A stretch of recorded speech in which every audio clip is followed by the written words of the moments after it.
Greetings, Owen. Hey there, how are you? Not too bad. Not too bad. Thanks. How are you? I'm well, thank you. Just trying to get everybody moved over here. Yep.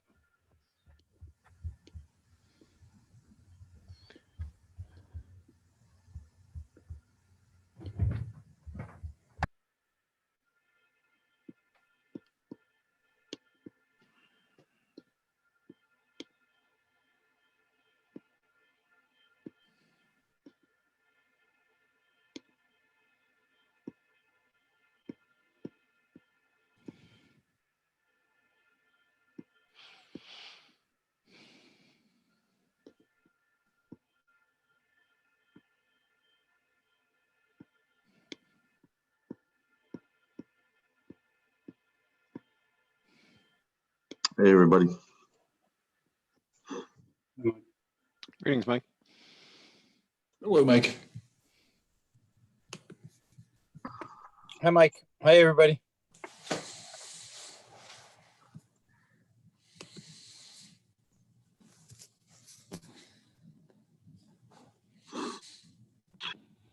Mike, you should be co-host now. Just want to make sure you can bring over anyone else that I have not done. I will do that. So, thank you.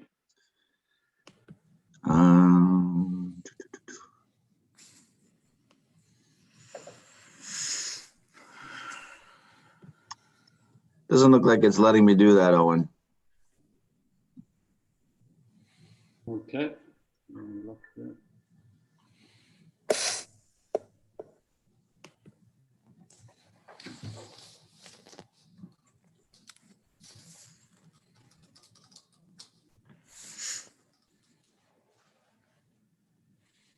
That's odd. It's not allowing me to make you a co-host. I've been banned from co-hosting, huh? I think so. I'm actually logged in on a second device here, so let me end that and see if it.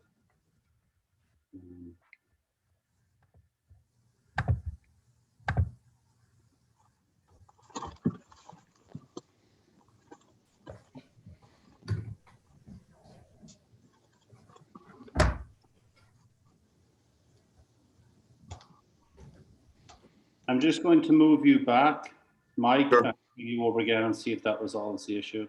No problem.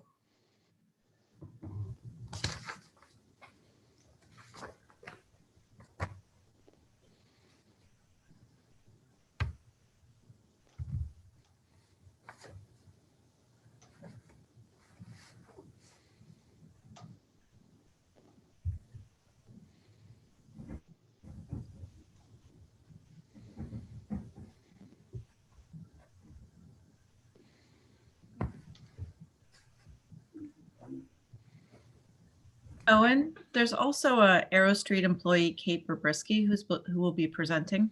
If you can move her over.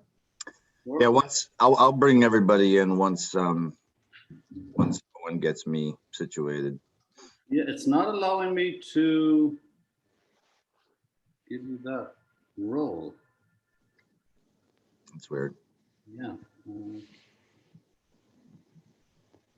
Hasn't been a problem in the past. I wonder what's different. I'm just taking a look here. See. You don't have two instances? I did have, I shut down one of them. I'm still seeing two Owens on here. That's not a good thing. You get double pay.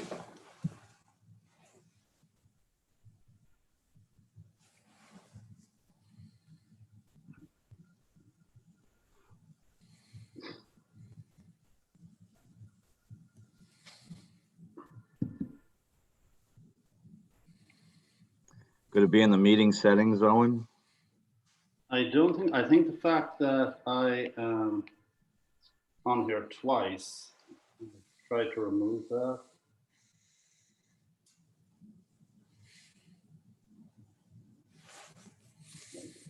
So Okay, so I just assigned it over to you. Okay. Does that look better for you? Let me give it a shot. Let's see. Yep, that'll work. All right.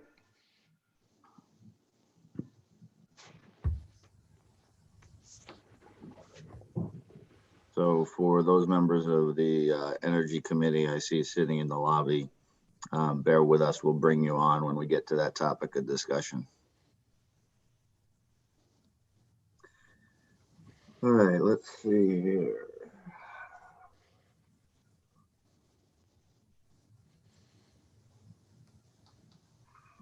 Let's see. Looks like we've got a quorum ready to go. Lynn and Larry, are your teams ready to go? Yes. Okay. I would say yes. Great. Okay, so I will officially open the meeting at 7:07. And as we have been doing, we'll read the legalese to officially start the meeting. And pursuant to Governor Baker's March 12, 2020 order suspending certain provisions of the open meeting law, General Law, Chapter 30A, Section 18, and the Governor's March 15, 2020 order imposing strict limitations, on the number of people that may gather in one place.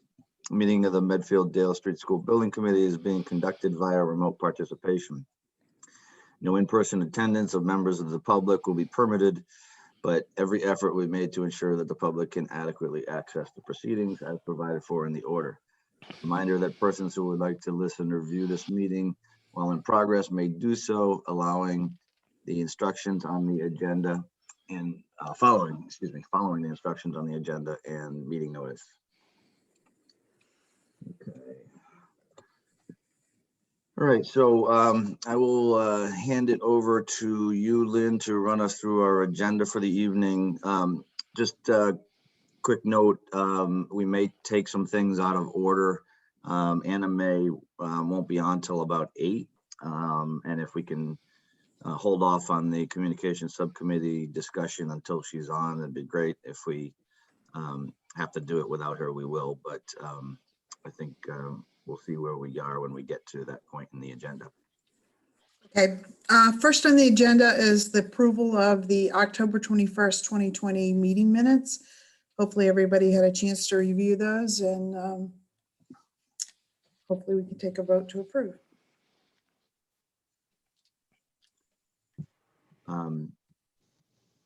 Does anyone have any questions or comments on the meeting minutes that were presented by Left Field? Just that, Mike, I don't think I was at that meeting. You had me as present, Lynn, so. Did you get that, Lynn? Yes. Okay,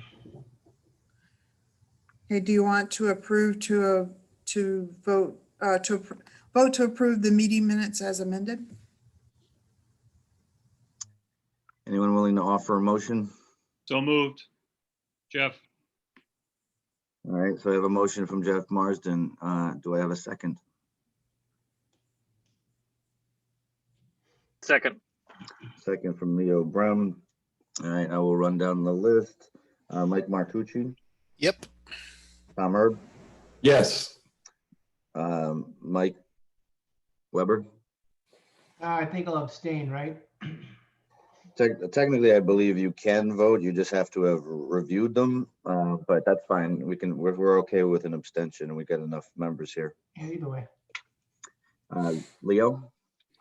Aye. And Jeff Marsden. Yes. And Mike Quillen also votes yes. Okay. Before we jump back in, I'm be remiss. Hey, Mike, Walt Kincaid votes yes. Oh, sorry, didn't see there, Walt. Apologies. No worries. And Walt, so add you to my list. I should have opened the meeting by welcoming Bob Sliney to the committee. My apologies. Bob is going to be a great resource for us. She will be taking over for Sharon Tatro, who was the warrant committee member. Bob also serves on the warrant committee and has a history with school projects in town. So yeah, we welcome Bob. Bob, I don't know if you want to introduce yourself, say a few words, or not. Well, I'm happy to participate, and as you said, Mike, from the perspective of the warrant committee, I want to just stay on top of as we go forward, and help in the communication process and keep the warrant committee apprised as we move towards the article. But thank you, and I have been participating as an observer to the meetings in the past, so I know I have big shoes to fill with Sharon. She has done a great job, and I'll be utilizing her as well. So happy to help wherever I can. Thank you. Great, thanks, Bob. All right, Next, sorry, back to you, okay. Lynn. Next on the agenda is the project notification form that was submitted to Mass Historical Commission. I believe that was submitted on the 16th of November. Is that correct, Tara Street? This past Monday? That's how it's dated. Yeah. Yes. So that begins a 30-day comment phase for Mass Historical. If we don't hear anything back from them within 30 days, that means that we can proceed with the project. It means they have no comment and have no other further action. However, we do expect to receive some sort of form of acceptance or comment from them before that 30-day period is over. I don't know if you want to take a look at that. Do we want to show it on the screen, or? Well, I guess, I mean, it did go out with the meeting packet. I would open it up to see if anybody had questions on it. It's really just kind of documenting where we are with the project and giving them an opportunity now that we have a selected site to review that site from a historical perspective. They will defer a lot to the local historical commission. So Medfield Historical will be looped into this process, and they will review the project as well. And then they will submit back their comments to us, or not, if they don't have any. Any thoughts, questions from the committee?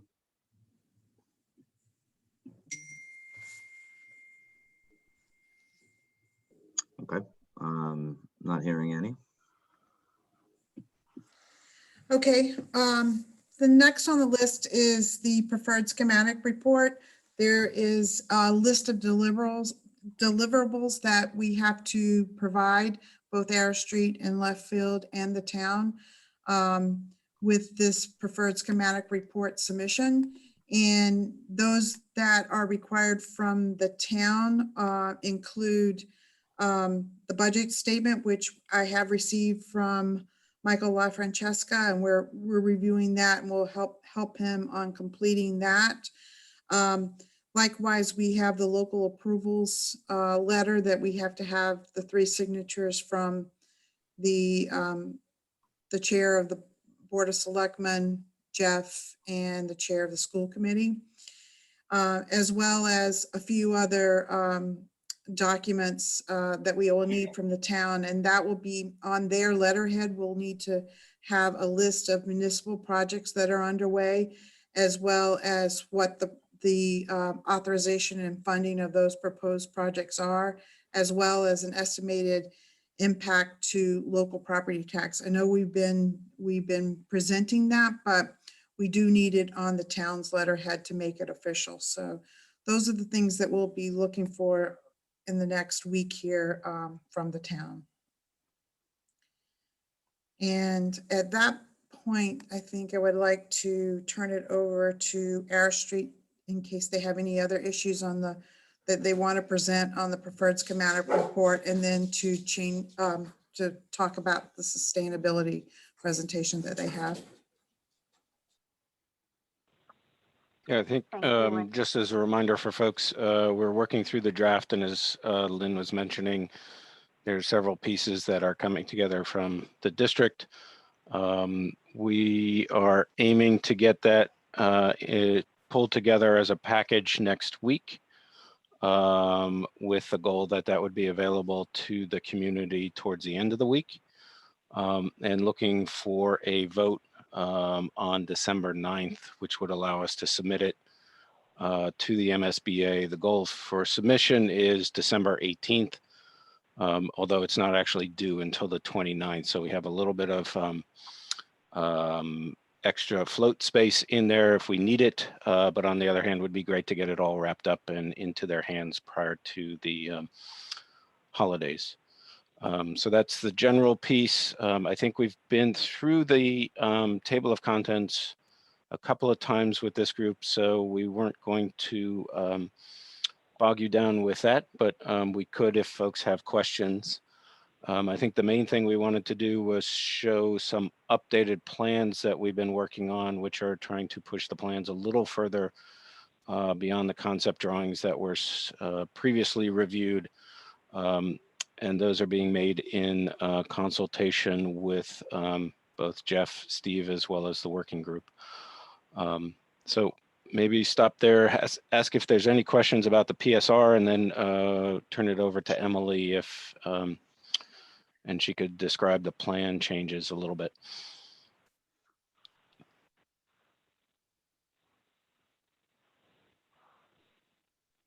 No questions. Okay. I think you can jump right in, Larry. Fire away. So Tina, if you want to share your screen with the plans, and Emily, if you can run through, broadly speaking, what we're up to. Yeah, thank you, Larry.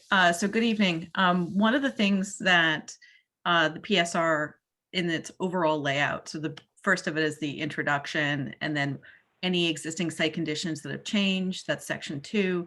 Section 3 are the many, many options that we've looked at.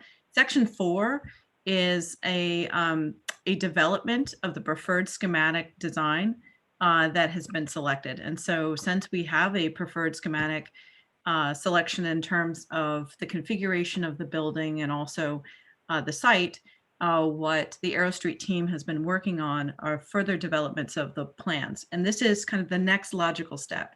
If you've seen what we've submitted to date, and Tina, I'm kind of I'm stalling a little bit till I can get the graphic. No on. worries. I want to jump in so Eoin can actually give me permission to share. Awesome. Oh, I think I can do that. Yeah. Cool. So we have previously presented a whole bunch of spaces with different allocations of how many square footage allotments have been in there. For example, a classroom needs to be between 850 square feet and I believe it's maximum 950 or 1,000. So there's sort of a push and pull, but we've been working with the district to figure out where those square footages are.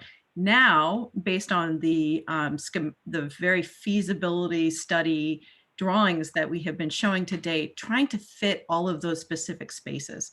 So Tina, if you could go to page 4, where the ground floor plan would be, that would be awesome. And so taking the shape of the building to date. So what's at the top is Wheelock School. And then the little sort of diagonal line at the bottom would be the train tracks, just for orientation. You'll see it a little bit better because we have a site plan in the next couple of slides. Is that what you're seeing in blue are the classroom, I'll call them pods, classroom pods. So each grade 4 and grade 5 have 13 classrooms. And you might count them and go, wait, I see more than 13. That also includes an extra science, technology, engineering classroom in there. So you'll see 15 total, I believe. But sorry, 14 total. So you're seeing different clusters of the classrooms. That was something that the district thought was important in terms of creating smaller groups within the entire grade. And I jokingly call them the pinwheel. There's sort of a center section, and then you can go to the right, you can go straight or go to the left. Tina, if you could show the main entry, that might be the best way to approach this. So if there's a main entry close to the parent drop-off, which is one of the U's. I hate driving, so you don't have to zoom in, but if you show where the U for the parent drop-off is and the relative bus. The main entry is sandwiched in between the two. What you're seeing in sort of the red area is the administration. It's very important to make sure that the administration is right by the front desk for security. What you are seeing as, let's see, I'll call it the Kermit Green underneath the admin is the music area. And there's actually 2 music rooms. That's a 2,000 square foot one and 1,000 square foot one. Below that is the gym. What you're seeing in orange in the middle would be the cafeteria, stage, kitchen. And above that would be the media center. There are a lot of little spaces that we're going through. In other words, there's a lot of offices. We have to make sure there's toilets, make sure there's areas for MEP, mechanical, electrical, and plumbing spaces, and make it all fit. I wish architecture was a linear process, but it isn't. So, what we put on here might not be what the final building looks like, but this is a good place for us to start, to have conversations, to move things around. So there's still a lot of work to happen. Sometimes when you jump to this phase, you look at it and you go, hey, it's done. Believe me, we've got a long way to go. Why don't we look at the second floor?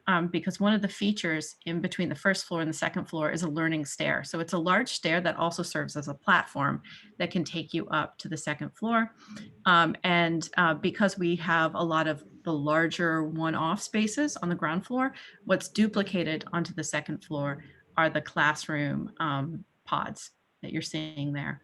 So why we do this is because during this phase, after we submit the PSR, the MSBA has a subcommittee that assesses it for its educational alignment with the educational program. And it's very important for us to make sure, 1, that all the spaces fit, and 2, that we are consistent with what we said earlier about what the educational goals are for this process. And then Tina, would you like to explain the site plan? Yes, I can explain the site plan. The following here is the site plan. So this is a concept sketch that Terra Inc. had put together over the past couple weeks, and it's conceptual. Just to keep in mind that, as Emily mentioned, this is a good starting point for us, where we can have conversations and talk through basically the site as you circulate through it, parent drop-off, the bus loop, the other parent drop-off for the new school. But also what you start to see here is how the landscape architect is starting to try to preserve what we have in terms of the trees. That's what you see here in some of the lighter green colors. As we move into the site, you start to see the development of the spaces around the school. And there's a lot of little spaces here where once we start to get into it, the details will come to life. But just overall, from what we've heard from the workshops, and is that there's the Victory Garden that we'd like to preserve for both schools. There is the daycare area that would be associated to the daycare at the New Dale School. And also just trying to take advantage of nature. So we heard from the school building committee that the playground for the New Dale would like to be within proximity of the cafeteria, which is within this little sort of this courtyard south of the southern part of the school. And so that becomes the play area, but also where the landscape architect and Arrow Street will find opportunities for outdoor classrooms. So you'll see a couple of it identified on the site plan, on the landscape plan. Again, however, this is not final. Once we get into it and see what other opportunities there are, this will push and pull, and it'll adjust a little bit, and you'll see it develop further. And then from here, we actually, sorry, that was quick, but I wanted to pause there and see if there's any questions regarding the landscape plan and the floor plans.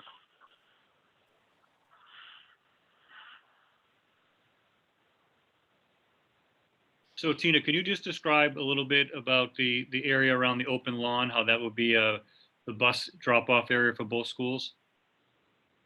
Yes, yes, we can. What happens is that since the bus routing picks up all the students for all three schools, so this was an opportunity to create an efficiency to the Wheelock site where there's a single bus loop where buses pull in and they drop off for both schools. And with that, it's carefully laid out so that it's between the two schools, so there's a proximity, and also to understand in terms of the parent drop off and pickup, that is separate from the bus loop. So we're careful to ensure that the site circulation is clear, and that children and students moving through the site are safe.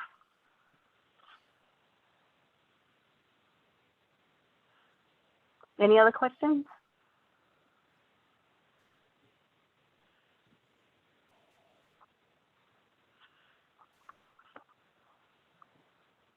Tina, you might zoom in a little bit. I see some people peering at the screen. Yeah. And just so everybody is aware, again, we submit this to the MSBA next month in December. There is, as Emily mentioned, a review with the Facilities Assessment Subcommittee, which is a subcommittee of the board, in January as a preview or as a precursor to the board review and presumably, hopefully, approval of the project at their February board meeting. And then we begin with the real nuts and bolts of the design work in schematic design starting in February. So again, this is, as Tina and both Emily had mentioned, it's concept drawings taken a little further along to give a little better sense of what's being proposed, but still a long ways to go. I had a quick question. When we look at this design prior, there was an area for like, just in case we needed more space in 15 years. Where would that be? Yeah, that's still coming essentially where it says open lawn unprogrammed space near Tina's cursor. And that would be essentially an extension of the classroom wing at the center of the building. Should we need, we could add 4 classrooms, 6 classrooms on each floor and increase the capacity of the building if we wanted to. So a lot of that, Mike, will happen throughout schematic too. This is just sort of the real beginnings of schematic design. So we'll be able to explore that in more detail about how this would be expanded, because, you know, it's easy to throw on just like, oh, here's an addition, just put a chunk of space here. Planning the building for that expansion is a little bit more detailed. So Larry and his team will continue to work on that through schematic design. Mm-hmm. Thanks.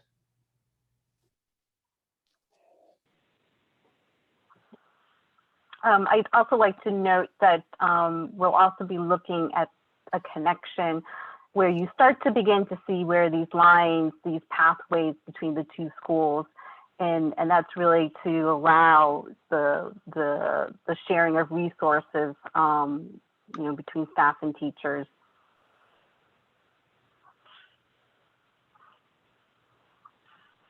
So the other key thing, sorry, before you zoom out too much, can you jump back in? But for those that are less familiar with schools these days, that they need to have fire access almost the entire way around the building, basically. And that doesn't necessarily mean a fully paved fire access road, but there's ways to do it that it's not so obtrusive as pure asphalt. But so you will notice that the team is starting to put in some of those elements just to make sure. That's kind of a critical thing from a safety perspective.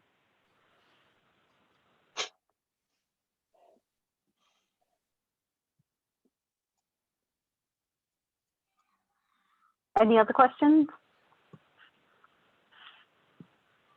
If not, we can move on to, oh, go ahead, Larry. I was going to say, I think one of the things for folks to give some thought to is in the next round of study is the amount of parking we provide.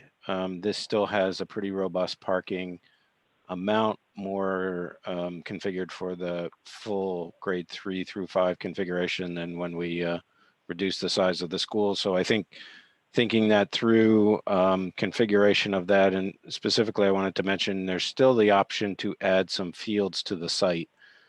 And I think we want to think about making a decision on that early in the schematic design process, or maybe at some point in the schematic design, so we understand that we are or are not adding those fields. And those are shown to the south of this drawing, but we've talked about them before.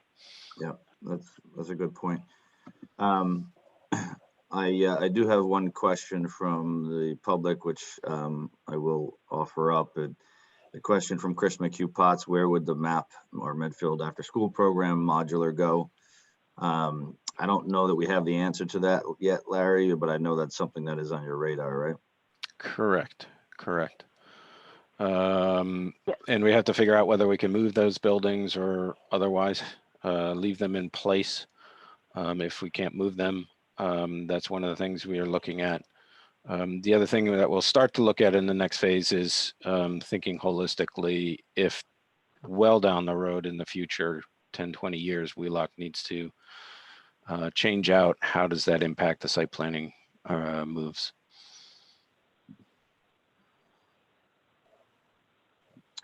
All right. Looks like Meg. I'm just gonna. Megan, do you have a question? I do have a question. I'm wondering about the bus loop and the fact that the open space is beyond it. I'm wondering if the loop is that long because it needs to be that long to accommodate the buses, but it looks like an open lawn would say to me, you know, the kids could play there. And I don't know if you'd want to be putting that play space through the bus loop where there would be traffic going through. So I wondered if there would be a way to configure the loop where you put the green space closer to the buildings. Yeah, so the bus loop does need to be that long to be able to accommodate all of the buses that would need to sort of queue up. And rather than having those out along the access road, which would clog parent drop-off traffic, they needed to be separated. And that's not really seen as sort of the play and recreational activity area. That's really sort of behind Wheelock and behind the new school. And that helps to keep the kids further away from traffic. And so, Larry, do you want to add anything on that? Yeah, I was going to say, so very much the shape of that bus drop and the length of it is work to be studied further. As Mike mentioned, it does need to accommodate a certain number of buses. We're showing a few play areas. Tina mentioned the daycare shown there in the purple or lavendery color. The main play space for the new school is that blue area, which is off the cafeteria and the gym, and we're really seeing that as sort of the heart of the school. There's also space behind the building. We've left the existing softball field in place, some other unprogrammed areas behind the building, as well as the existing Wheelock playground, which is at the end of the Wheelock school. So we're really seeing that the student activity areas are in the courtyards and behind the buildings, rather than in the open lawn area, which we do agree is going to be mostly, ringed by a route for the buses. All right. Any other questions from the committee? Okay, I think we can move on.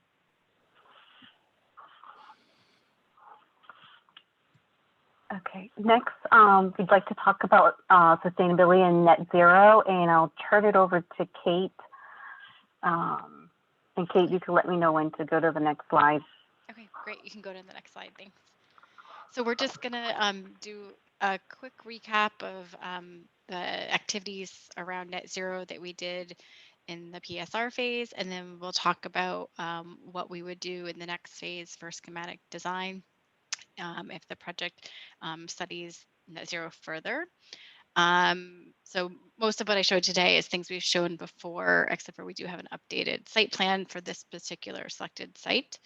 But essentially we did a lot of reviewing of HVAC systems, looked at each site option to see if it could accommodate different things that might be part of a net zero project, and then pricing those systems. Really, there's really no hard decisions that need to be made in this phase. It's really the design team being directed to study net zero further in the SD phase, and then of course including some language in the PSR document about what we've done to date. So we go to the next slide. Just to recap sort of the definitions of net zero, and again, we have not decided on a definition, but these are the different definitions. The first is net zero energy, essentially a really low energy building that offsets its energy with renewable energy like solar PV. The next slide. Net zero emissions is basically the exact same thing, a low energy building who offsets all of its energy use with renewables, but it also has no combustion of fossil fuels on site. So it's an all electric, heating, cooling, lighting, hot water, everything is electric. So that's the main difference there. Then if you go to the next slide. Once you've really determined your energy use and you've gotten your load down, there's different ways to think about the energy production side. The simple side is that you have all of your PV on site. You've purchased that PV, you own that PV. But sometimes there are other scenarios, like being in a zero ready project where you've reduced your energy, but you don't yet have the PV, but you've planned for it. You've reserved the roof space. You've put in empty conduits and infrastructure to be able to sort of plug that in later. That's net zero ready. Net zero capable is a building that does have the PV. And again, I keep saying PV because that is generally the renewables that we use. There are other things like wind, but PV in terms of the efficiency to cost into space is the direction that projects in this region go for. So net zero capable building is where you've put all of the PV on, but you maybe have gone through a different funding mechanism, such as a power purchase agreement, where the upfront cost of that has been provided by an outside entity. And this is getting into the weeds a little bit, but there's renewable energy credits for that PV that could be sold to someone else. And so if the town, didn't purchase those RECs or what they call retire them themselves, essentially saying, we own this energy that's generated by this array on our roof, and therefore we're offsetting our energy. If you don't do that, if somebody else is essentially buying that energy to offset, maybe make their building net zero, then that would fall in the net zero capable range. And so these are sort of the in between where you have set up the whole building and the energy use and the site in a way that you can be net zero at a time where you choose to either put the PV on if you didn't put it on day one, or purchase RECs or potentially purchase the array outright from a PPA after a certain number of years. Next slide. And then we looked at targets. So we looked at what the maximum energy use intensity, EUI, that a building could have to be net zero, and that's derived from a national definition. And so for a school in our region, it would be an EUI of 28. And then we know that based on the amount of use this building will get throughout the day, week, and year, that the lowest amount of energy the building's going to use is somewhere around an EUI of 20.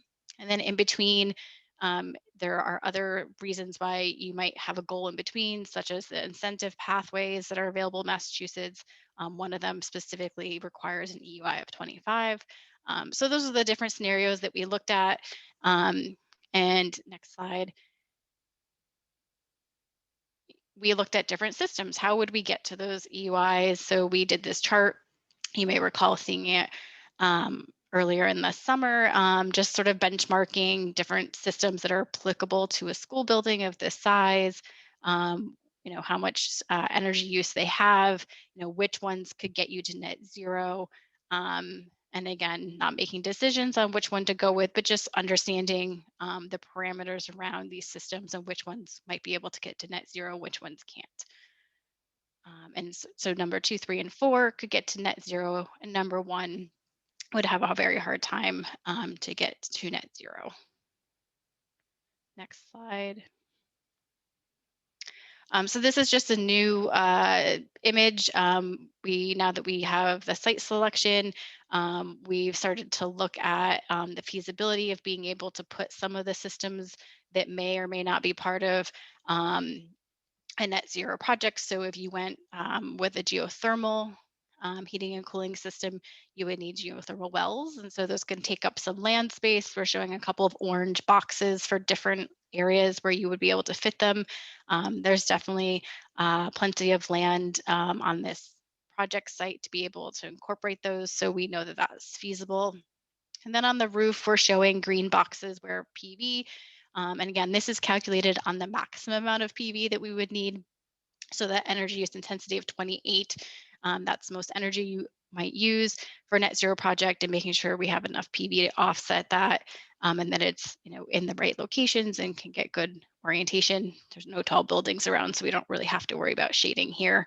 But there are mechanical things that we have to think about that'll be on the roof. So again, there is enough space to put PV for a net zero building on this site. And that's really what we're showing with this diagram. So that's sort of a summary of what we've done in this PSR phase.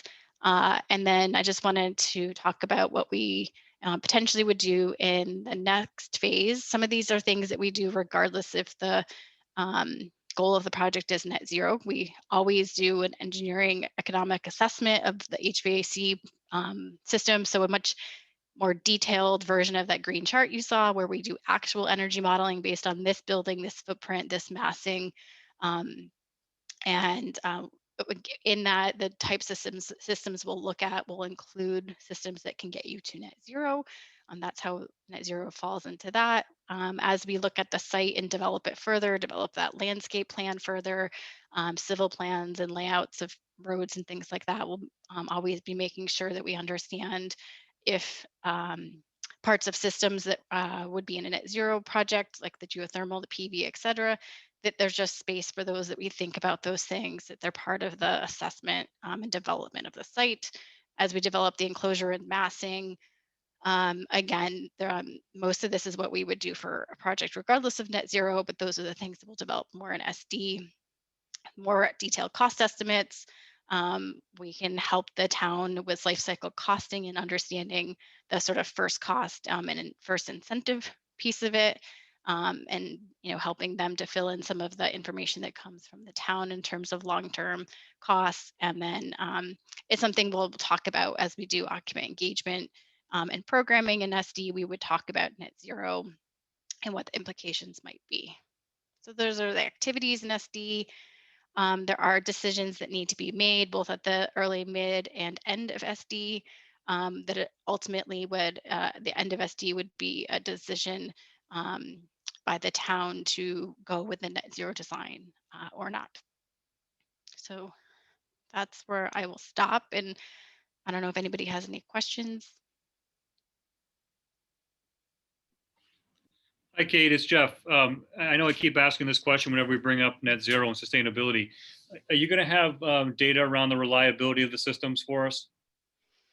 Are you talking about like day-to-day operations? Are you talking about service life, all of the above? All of the above, yes. Yeah, so we had some general, if you flipped back to that green chart, that was sort of benchmarking on other projects that have those same systems, but we're gonna actually do this for this project. So we'll do all of the energy modeling. We'll, instead of having sort of these comparative circles on here, there'll be actual data. So, we will put actual service life, number of years. We'll talk about maintenance, like the ease of maintenance won't be just a comparative dot, but we'll actually talk about what it means. It means changing filters in these pieces this many times a year. It means getting access to 1 point in the building or 10 points in the building. So that kind of detail will be part of when we take this chart and flesh it out to this specific building design. Great, thank you, Kate. And Jeff, Amy's going to be a key part of this as we move forward in some of these decisions. So I'm sure that's going to be her focus as well, as since she's going to have to operate this building. So I did want to I did want to have Arrow Street kind of run us back through this. I know this is some material that you've seen before, and there's some new material, but this is kind of this has to be kind of a key focus in getting some decisions made now that we have a site and a preferred schematic. We really need to get a jump on it. And there's a lot of data here. And we've talked about in the past that, this group really isn't a policy setting group. And the Medfield Energy Committee has recommended to the Board of Selectmen that this project pursue net zero. And the selectmen are going to need to make some decisions on whether they agree and accept that. So I have talked about in the past the possibility of setting up a subcommittee to be comprised of members of this building committee as well as members of the Medfield Energy Committee to help really kind of do the legwork around information gathering and exploring options for PPAs and running through all the financials such that the selectmen can make some decisions about how we're going to proceed, because there often are upfront costs that may increase the size of the budget for this project. So if we have to be going in sort of eyes wide open, very transparent, that if we're going to do that, when will we be seeing savings back in the short term, long term, et cetera. So my take on it was that we could form a subcommittee of 4 or 5 members. I wanted just to get people's feedback on that. I know a few people have reached out willing to participate. So just wanted to open it up to the building committee for any comments on that idea.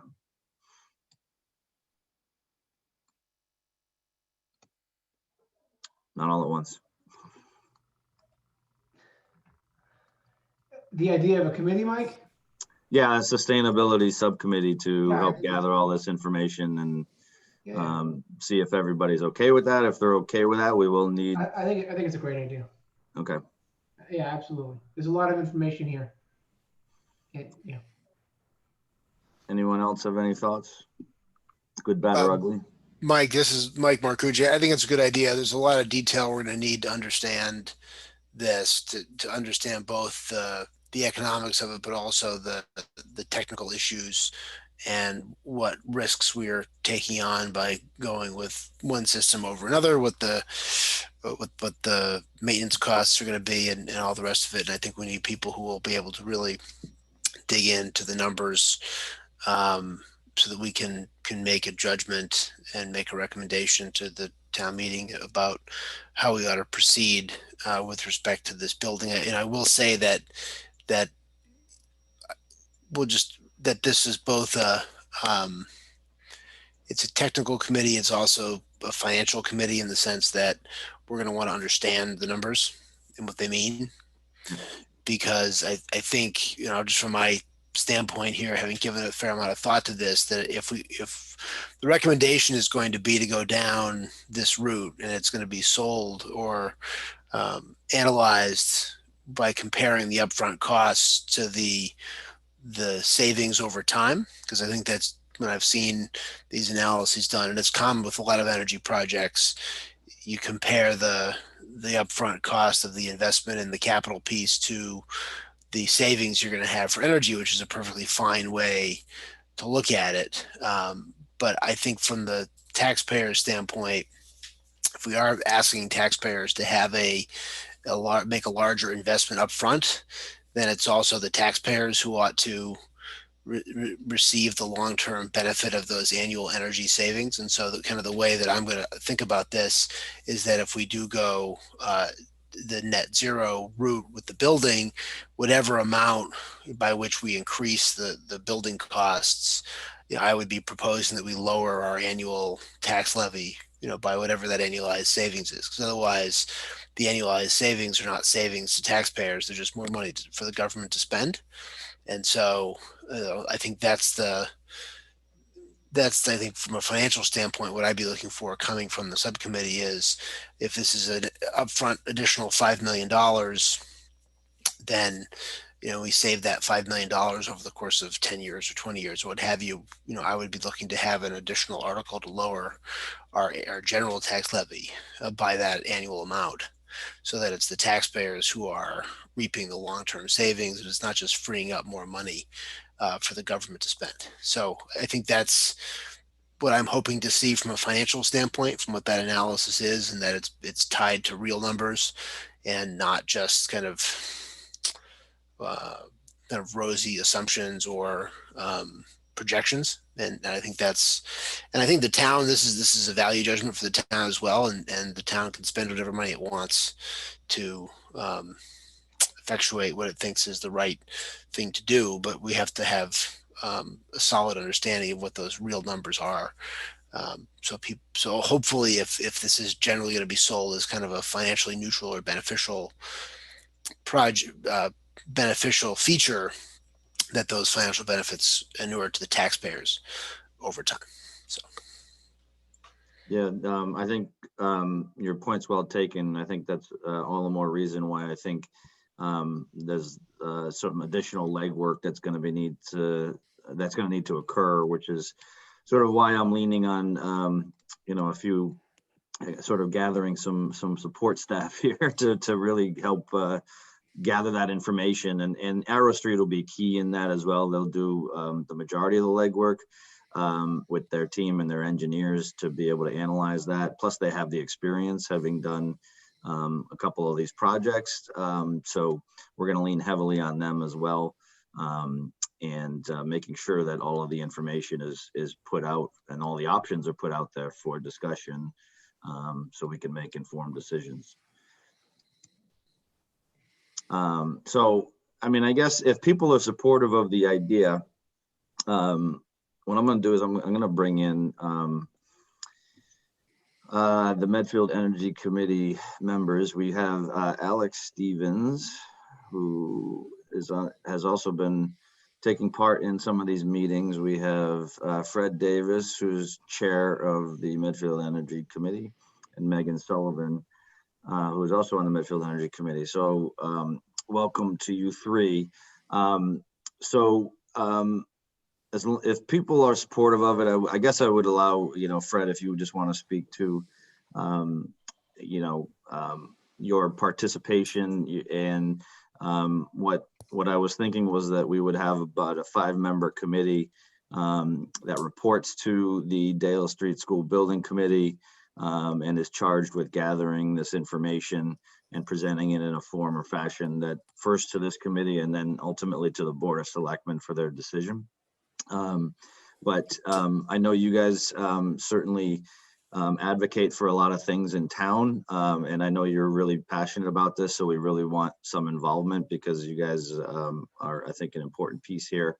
I guess I would open it up to you, Fred, and then if you want Alec or Megan to speak, they can as well. Well, thanks, Mike, and good evening, everyone. Yeah, I appreciate what you're doing here, Mike.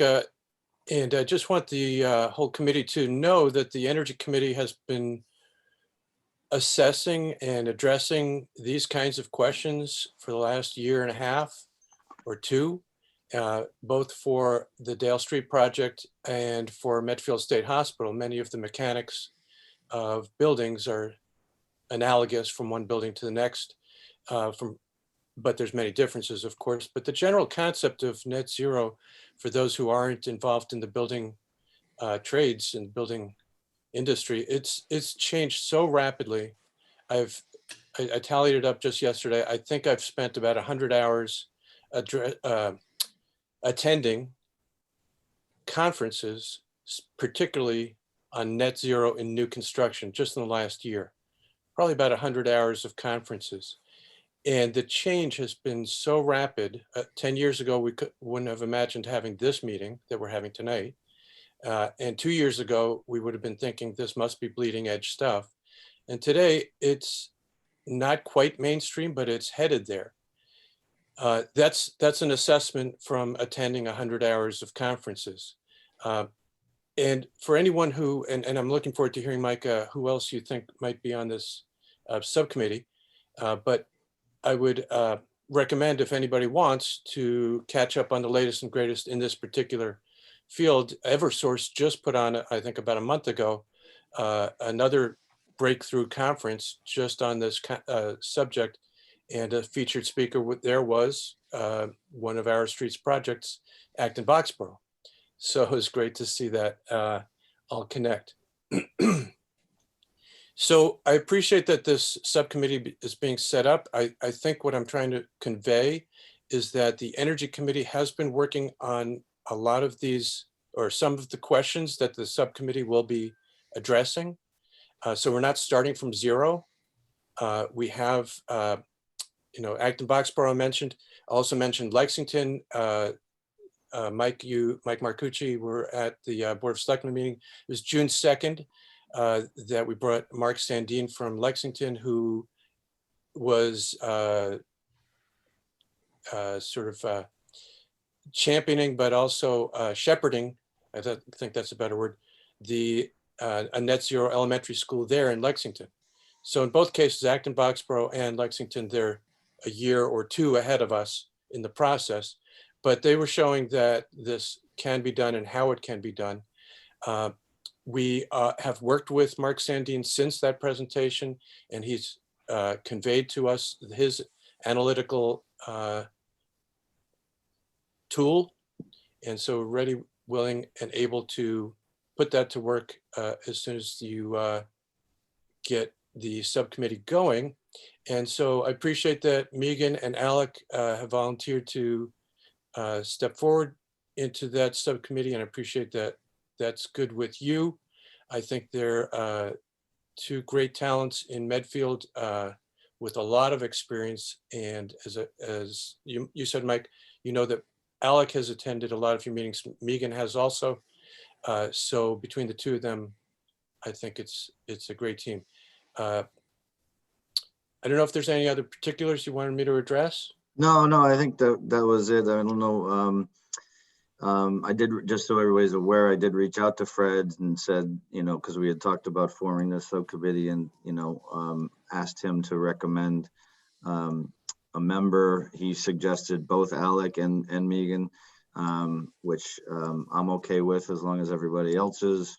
Again, I did reach out just, trying to get volunteers, and Tom Erb and Walt Kincaid also offered up their time to help support this effort. So thank you for that. And then Amy Colleran, I mentioned previously. Amy couldn't be here tonight, but she's a key member because she has to operate this building when all is said and done. So she needs to be part of the process of the decision making. So that's sort of what I was thinking. That's the feedback I received from people individually, people interested in supporting this effort.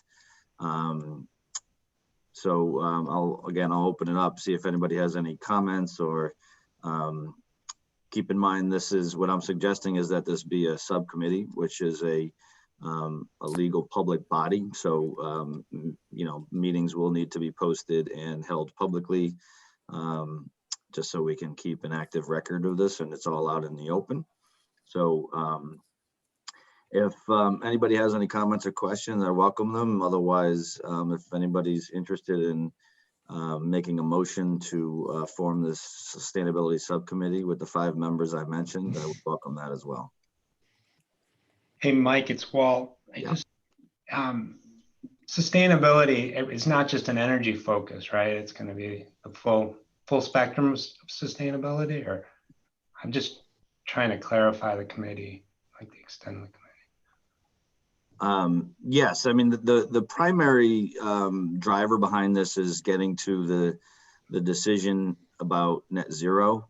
You know, we've already made a decision as an SBC to pursue the sustainability incentive points from the MSBA. Right. Kate and her team, you know, will then need to sort of generate how we do that through, you know, which lead points and all that other rigmarole, if we choose lead or chips, that type of thing as well. I mean, I have no problem with it encompassing sustainability altogether, but the real focus, I think, that I envisioned this was around the net zero decision, largely because in my experience, what I've seen working with other towns on net zero is there's often a cost up front. And there's different ways of negotiating that, whether the town pays it, whether there's a PPA, other types of things that make the financials different than what a base project would be. So not being comfortable with this committee making sort of a policy decision that adds millions of dollars to the cost of the project.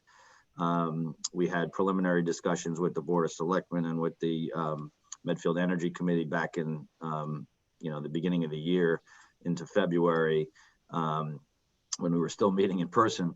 And this is just sort of getting us to a point where we can make that decision. And so there's a good amount of legwork, as Kate already alluded to, of just getting energy modeling, getting forecasting for, you know, utility rates and things like that, are life cycle cost analysis on different systems. Because the first step is deciding, you know, whether or not we pursue it, and then it's a question of, if we do pursue it, how far do we go? Because nothing is just black and white. It's not yes or no question. It's a question of you know, how do we get there? Because net zero is sort of amorphous right now, but there's a million ways to get there in terms of systems, in terms of agreements with outside parties, et cetera. Does that answer your question, Walt? Yeah, thank you.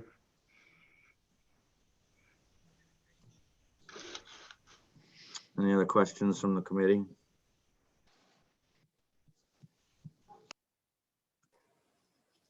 Anyone willing to take a motion or make a motion, excuse me?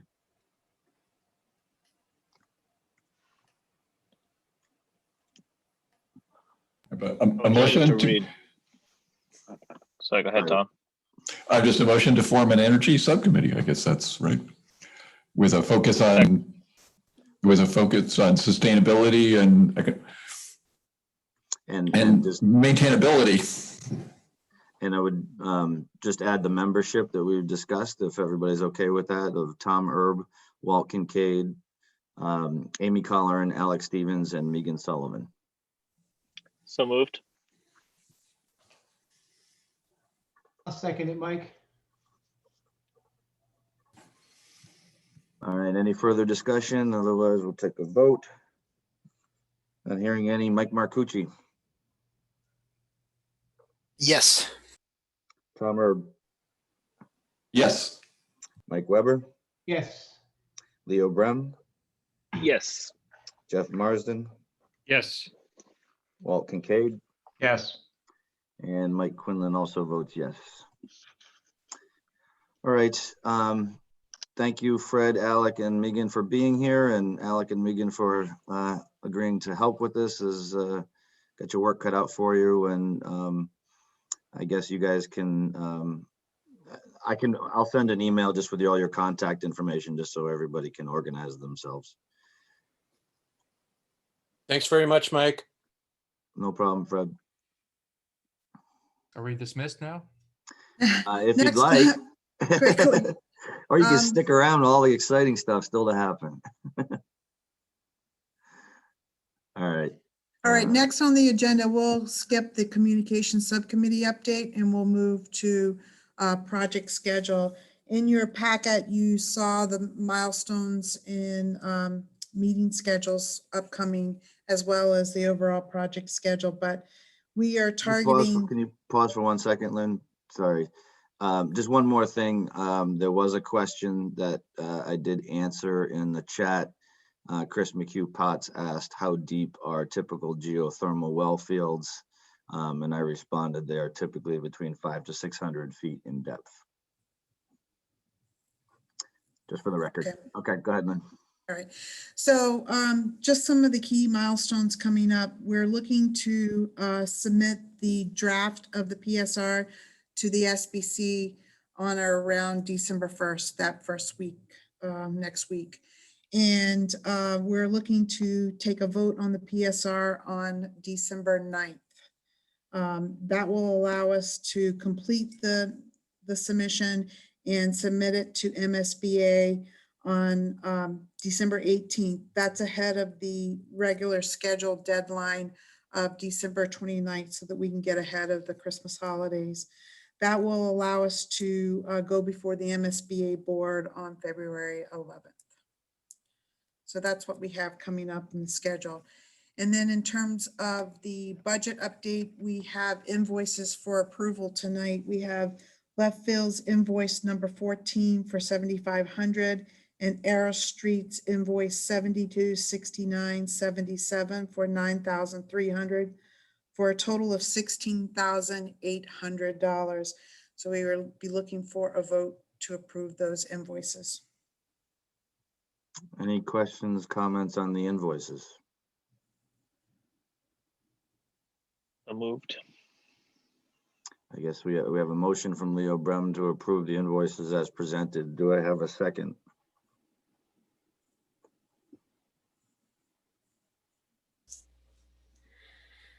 Second. Sorry, I think I heard one, but is that Mike Weber? Yep. All right, Mike Weber with the second. No one wants to spend the money. I guess you guys are gonna have to work for free because these guys don't want to second the motion. Well, that puts us at a total of 52% of the feasibility study So we expended. still need to go through the vote. Hold on. Mike Marcucci, Aye. Tom Erb, Yes. Mike Weber, Yes. Leo Brem, Yes. Jeff Marsden, Yes. Walt Kincaid, Yes. and Mike Quinlan also votes yes. Okay, again, like I said, that puts us at 52% of the feasibility study budget expended to date.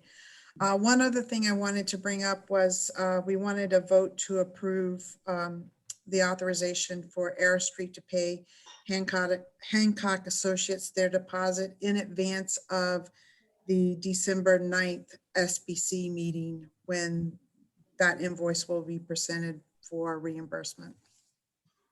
So I can give you guys a little background on this. This happens sometimes. The aerial surveys, which we need to get rolling with, sometimes they require an upfront payment. Towns are not typically set up for upfront payments without services rendered. So typically what we do, I'm sure Left Field does as well, is we ask the architects to pay them upfront as the deposit and then invoice the town. Which is basically what they're looking for, is approval to do that. So if anybody has any questions, please share them. Otherwise, looking for a motion.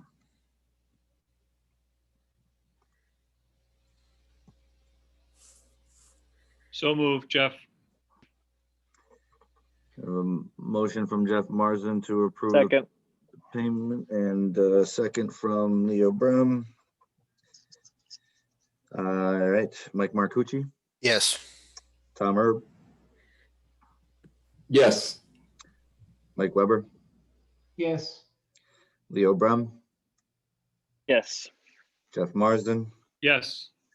Walt Kincaid, Yes. Mike Quinlan also votes yes. So that's it for the regular agenda. Do we want to circle back? Yep, just in time, onto the- and just in time, almost like she knew, as Anime is rolling in now. Great. Perfect timing, Anime. No way. We saved the best for last. Hi, guys. Sorry. No worries. So is it subcommittee time? Yeah, so we went through the rest of the agenda and I moved you to the back, so in Oh, case Shazam. in Okay, case so you I could make really it. am. Okay. All right, fantastic. Well, cool. Howdy, folks. Just an update. So let's see. So Eoin graciously created a specific or designated email subscription just for the Wheelock neighborhood. And we're going to do a push and send it to the Zoom attendees, and also get individuals to share it with their neighbors. And Mike, did you talk about neighborhood representatives by any chance? I have not yet, no. Okay, and hopefully we will have some neighborhood reps to help be part of our efforts to engage and listen to neighbors. Also, we identified some neighborhood traffic feedback, and essentially, as you guys may remember, at the neighborhood forum, Brian, the traffic engineer, you know, when people were mentioning specific problems, he said, oh, you know, that's really important feedback to get. So basically, Brian came up with a set of questions that we could ask the neighborhood folks just to collect more data, and of course, engage them. And really, I think this would signify that we really want to listen to all the nuances. And so did you guys talk about that, the questionnaire? No. Sorry? No. Oh, okay. Well, so that is being developed, and we'll figure out if that's going to go. But essentially, we would like to have another neighborhood public forum, and Mike had mentioned inviting the chief of police, and someone else had mentioned perhaps DPW, again, engaging more stakeholders. And the subcommittee identified major themes to focus on in the coming months before the vote to spread awareness and greater understanding of a new Dale Street being traffic. Still, why the Wheelock site? Because we have to assume that some people know and don't know. Again, cost, always a major issue, household and town level. Will this project be field neutral? What would happen to Dale? Although that is beyond our jurisdiction and control, I think it is a lingering question with a lot of constituents, and also features of a new building. So in terms of major themes, are there any folks out there who can suggest maybe something we've missed in terms of what we should get out to the general public? Oh, well, if so, give me an email.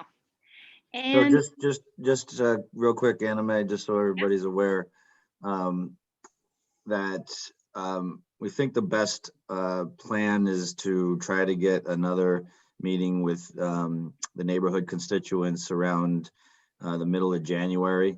That allows the design team a little more time to get some data and analysis together on the traffic. We do want to send out just communications to that group, just to make sure they know we haven't just forgotten about them now that we're past the vote from the Board of Selectmen. And that it's going to be an ongoing process moving forward, just to keep them in the loop and make sure that they're involved in the design effort. okay, beautiful, beautiful. Great, that's good to know. Thank you. And the questionnaire, what do you guys think about that? I mean, these were questions developed by the traffic engineer, and it's just another way of collecting information, and just another touch point. Will this questionnaire, you'll say just go to the neighbors, Anime, will it be like, you know, are we gonna do more studies after we get responses? Is that what I'm understanding?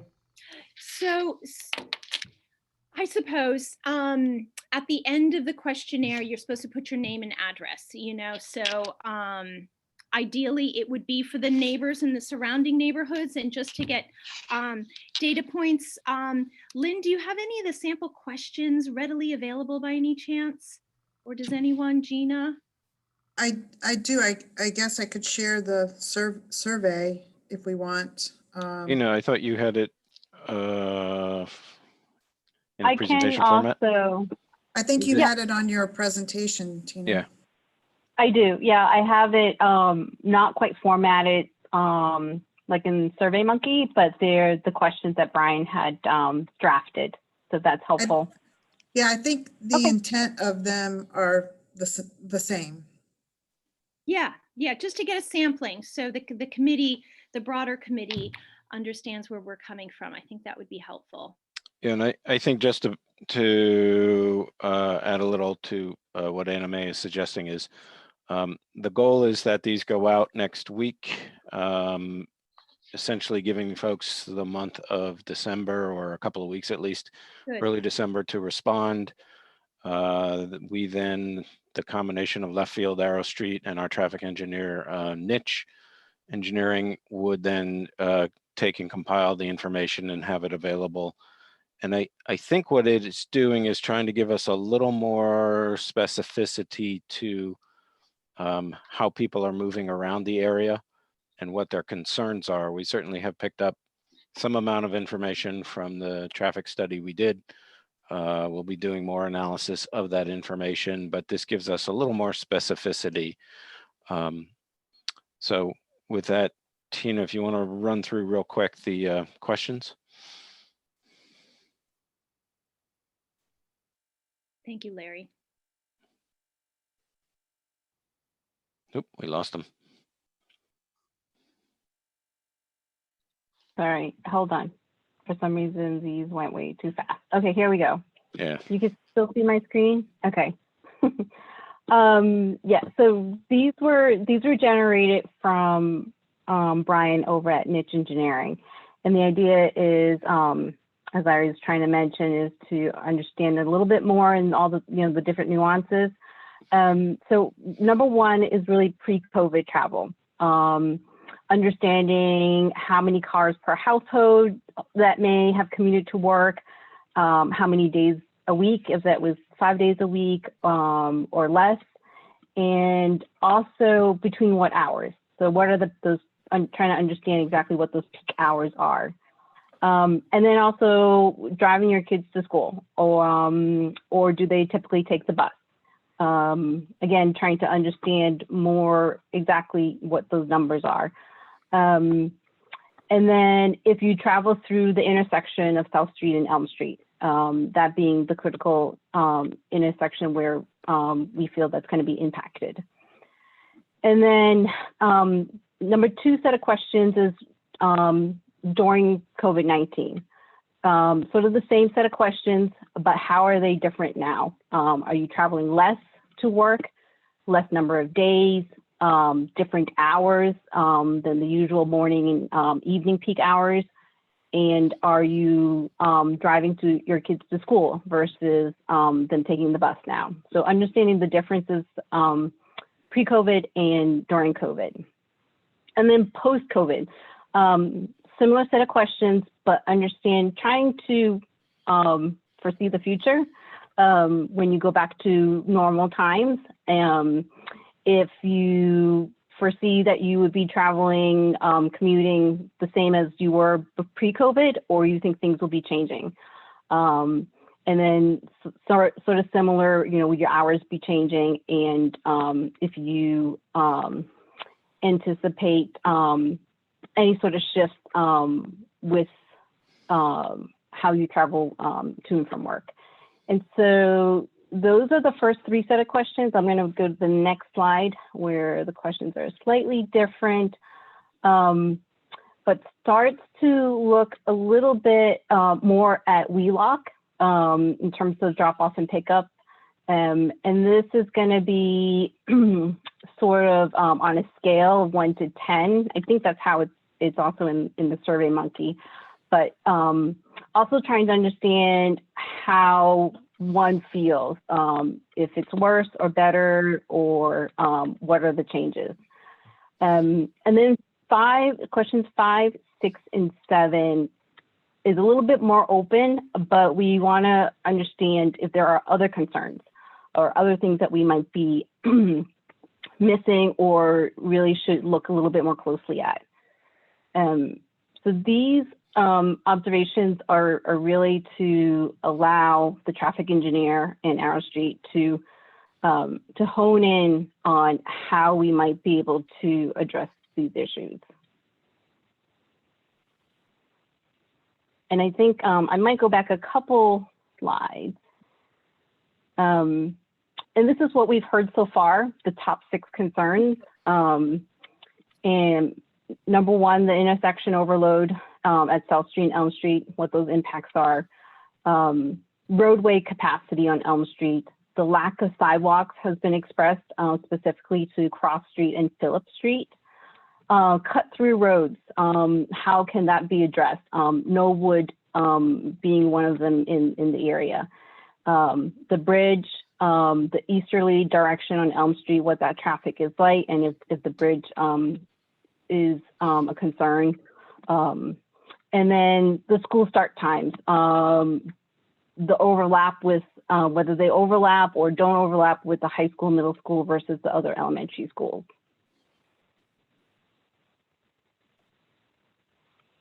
Great.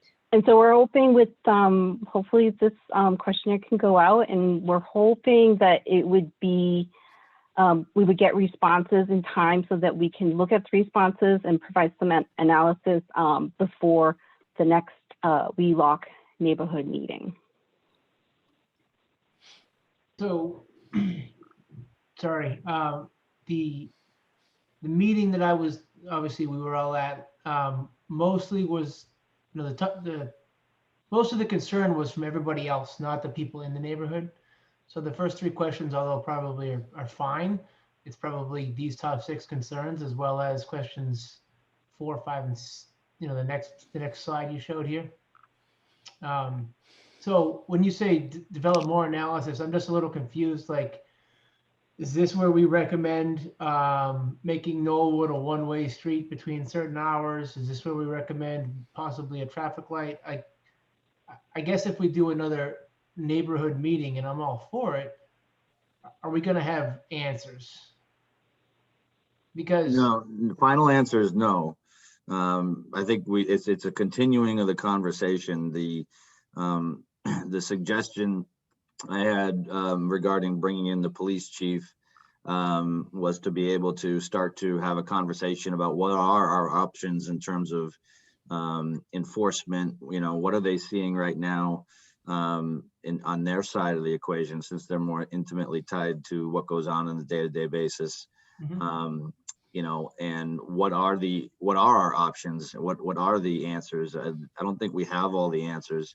We have some ideas. We talked about the traffic light. We've talked about, you know, signage, do not enter signage. We talked about, as you mentioned, Mike, turning Knollwood one way during certain times of the day. You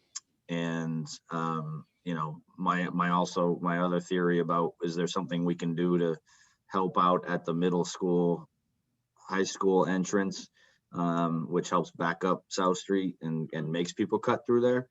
So no, the intention isn't that this is one more forum and then we're done. This is, you know, let's get further feedback, talk about it with some key members in town, not just from this committee, but people who operate the town, like the public safety folks and the DPW, and really sort of take a harder look at what are our options.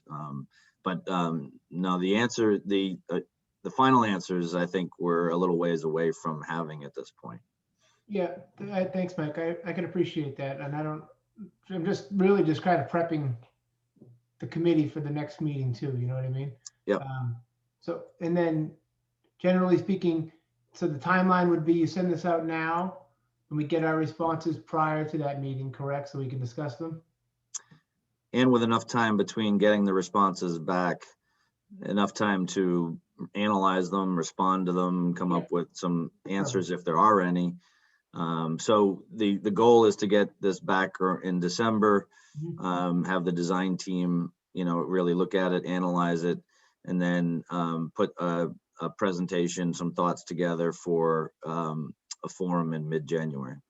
I think it's great then. All right, thanks. Beautiful. Thank you. Is that all? Is that all, Anime?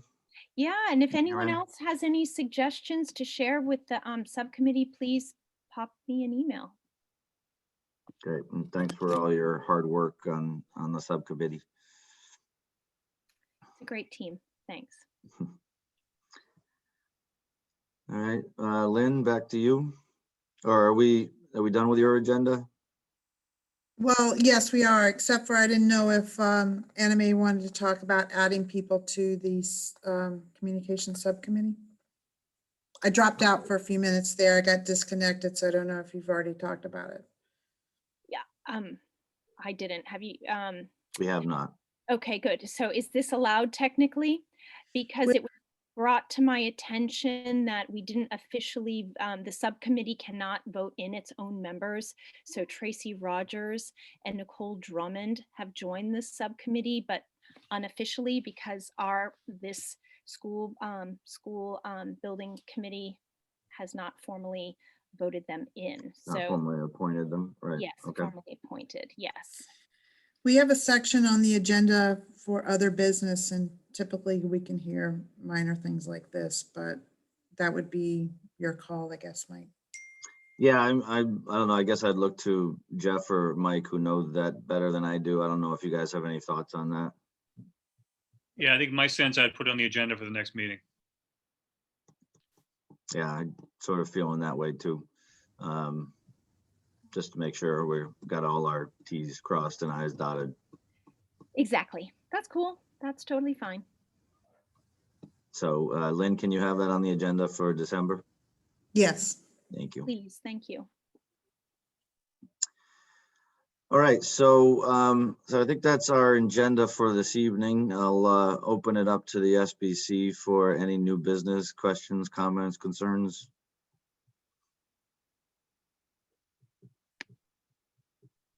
Okay, not hearing any members of the public that would like to pose a question?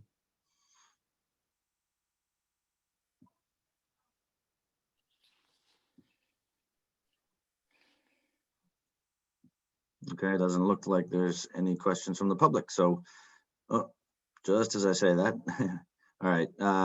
Question from Chris McHugh Potts. What would be the cost difference between 475 and 575 students? I don't know that we can answer that question tonight, and I'm not sure where you're going with it from an enrollment perspective. But right now, 475 students is not an option for us while we're in the MSBA program. So we will try to get you an answer on if that were hypothetically allowed, what it would cost, the cost difference. But right now, that is not an option that is available to us. Okay, well, thanks everybody. Hope you have a great Thanksgiving and enjoy the holidays and get to spend some Zoom time with your families. Happy Thanksgiving. Happy Thanksgiving. Ciao. Bye, everybody. Thank you. Happy Thanksgiving. Thank you. Good Thanksgiving.